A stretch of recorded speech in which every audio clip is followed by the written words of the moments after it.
Hi, I'm Bill O'Reilly. Thank you for watching us tonight. Holding David Westerfield's attorneys accountable.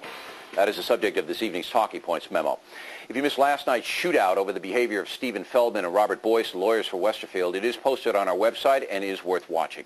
More than 8,000 of you emailed me about the situation, and hundreds more called the radio factor. In a nutshell, the San Diego Union Tribune is reporting that Feldman and Boyce tried to broker a plea bargain for Westerfield before the trial began. They told authorities Westerfield would lead them to the body of 7-year-old Danielle Van Dam. In return, the state would agree not to execute him. But authorities found Danielle's body on their own and the deal crashed. However, that didn't stop the lawyers from going into the courtroom and concocting scenarios about Danielle's death they knew not to be true. In the process, they smeared the Van Dam family and even Westerfield's own son. We demonstrated that it is against California's legal code for a lawyer to fabricate stories in court. The code is quite clear on that. And now the factor is going to file an ethics complaint against Feldman and Boyce and challenge the state of California to deal with this egregious situation. We have also made every attempt to get Feldman and Boyce to put forth their side of it. Producer Stacy Hockheiser and a Factor crew even went to them. Stephen, what about the plea agreement? Is there any truth in that at all? You gotta give him a rest.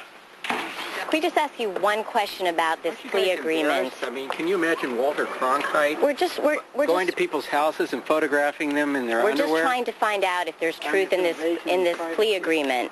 There are a lot of people who are saying the jury has been misled. Can you imagine Walter Cronkite doing this? This isn't news, it's entertainment. But there's news of a plea agreement out there, and we're trying to find out if there's any truth to it. Aren't you embarrassed by Mr. Boyce, some people would say you should be embarrassed regarding this case. People think that you deliberately lied to the jury. Aren't you embarrassed? People are saying that the jury has been misled. Is there any truth in the reports from the San Diego Union Tribune about a plea agreement? Do you feel in any way you misled the jury? Read Walter Cronkite.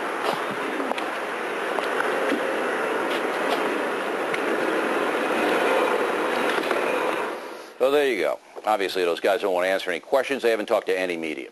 The end game here is this. Would Feldman and Boyce have allowed Westerfield to walk out of the courtroom a free man if he had been acquitted? Remember, these guys knew he killed Danielle and were willing to lead authorities to her body, according to the Trib. So forget all the smears they made up. Forget about the fact they consciously misled the jury. Would these two men have allowed Westerfield to walk free knowing he was a child killer? That is the question that fortunately can't come true because of our first guest and his peers on the jury. With